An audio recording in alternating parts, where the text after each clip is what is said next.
thinking about the narrative. We got a narrative going on that illegal immigrants,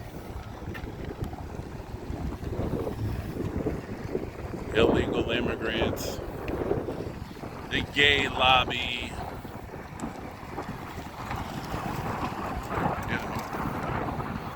everybody else is somehow superior to black people, black men especially. Black men are this sort of enemy. This is some of the most insane crap in the universe, but I guess we're susceptible to it for some reason. We're susceptible to all sorts of insane stuff because we don't know basic physics. We don't know the foundations of healthy communities. We don't get it. Like Barbara Sizemore said, we don't get it. Black folks just don't get it. You're starting to set up situations where your boys are imbalanced to your girls. You're setting up situations where black women are actually believing and black men are actually believing that they're two separate communities. That's stupid. All right, man. Take it easy. All right, Michelle. We'll see you. Yeah. Two separate communities. That's a black sister. She's working out here. But, this is just totally making us unable to compete in this world for resources, for money. And we're not being able to reproduce our community. And a lot of people actually go out there and advocate for crap like this because we don't understand the basic tenets of survival. It's not good. Some of us say, oh, the Mexicans, they work so much smarter than us and they work so much harder than us. It's not true. Now, what they do better than us, which we can learn from, is they work together. They work as a community. They don't mind working with each other. But they don't work harder. We actually work. Black people work harder than any damn body. We do everything we want to do. We take pride in doing everything ourselves, by ourselves, which is actually foolish. And we take this weird pride in doing everything alone. One Mexican guy told me, we're the brown ants, the red ants. And that black ant, you usually see that black ant all by himself. That black ant, I gotta hop to the damn car. He's all by himself. And the Mexican told me that the red ant, he's going to work with his community together. They don't work harder.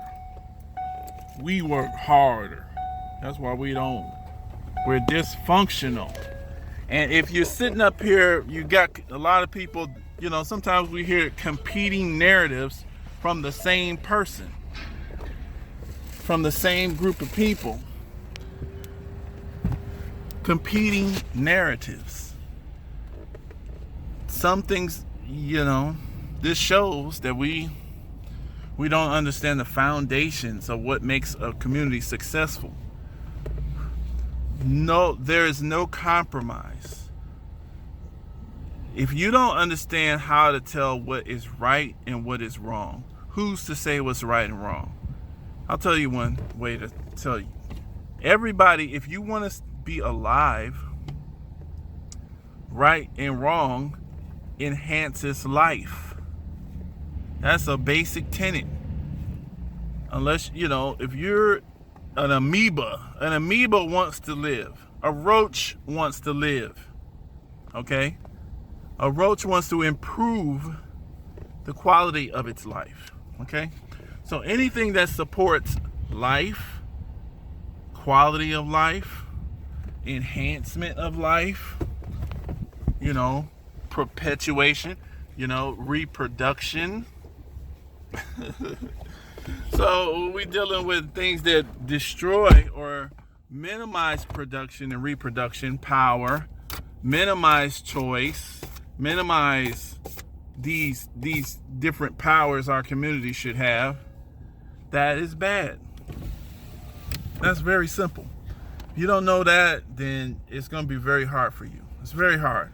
I don't know what to say to some of y'all. If you can't tell what's good and what's bad, life is good. Life, enhancement of life, quality of life. You take care of yourself first. Self first. Immediate family, because that's directly connected to your DNA in your life. Community. And then you can go to the greater world. Okay? Mankind. Then you're trying to do. This is the layers that we need to understand. If we, and black folks, like I said, in America at least, this is why other groups just routinely outperform us, no matter how talented we are individually. A lot of us don't want to get these basic tenets of life. Good, bad. If anything is imbalancing, nature works off of balance. You're running out here, you're advocating things such as LGBT power, but you're undercutting and undermining, traditional, normal human life power. Basically, this is what you're dealing with. Okay? And if you're a part of the group called black people, and we routinely change our names as if that changes our DNA and our lineage. You can't just change your name. You can, but you're still you. You still come from that lineage. And if you're part of that lineage, then what ends up happening is when you continuously undermine your own lineage, you're having a problem. You see, this is what I'm saying. We have, if we don't get these things, then some of us, we run around here crazy as hell. And we run around here frustrated. We don't understand why we have this low group esteem, low racial esteem. We want to blame other stuff. We admire other groups, so we kind of want to align ourselves with winners, because of course we want to be a winner, right? But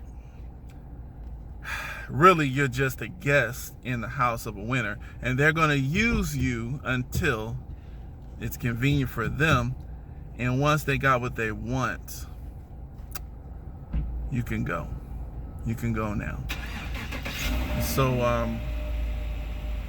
a lot of us think these other groups, other groups can respect you, and then you can be legitimate friends. But if you just kind of, tethering and latching on to other groups and trying to be identified and so happy that they hang around you in your vicinity, you just want to be close while they're winning. And it makes you feel like you're a winner. And because your own group looks like a loser sometimes, because your own group maybe needs your help. But you think it's the group's job to invite you in when you have authority in your own group. You have authority in your own group. You don't have to be invited in. It's not for someone else to make it nice for you in your own house. You make your house a nice place. That's your job. And that's just the bottom line. This is the lesson that Black America, we're going to have to learn this. Otherwise, we're going to be running around here. Maybe, we'll die out. Maybe there's a generation that will learn these basic lessons. But I know the ones who don't learn these basic lessons, you're going to be, and I think there's a group of us learning these lessons, and what you'll start to see is a separation. The people who don't want to learn these lessons, they're going to get more frustrated, more angry, And they're going to notice the difference, and they're going to blame the successful group. They're going to blame the successful group. Your benefits are not going to come from politicians. Your benefits are not going to come from no other group. You have to make this power yourself within your own group. And that's just the bottom line. So, anyway, peace. Why I gotta work?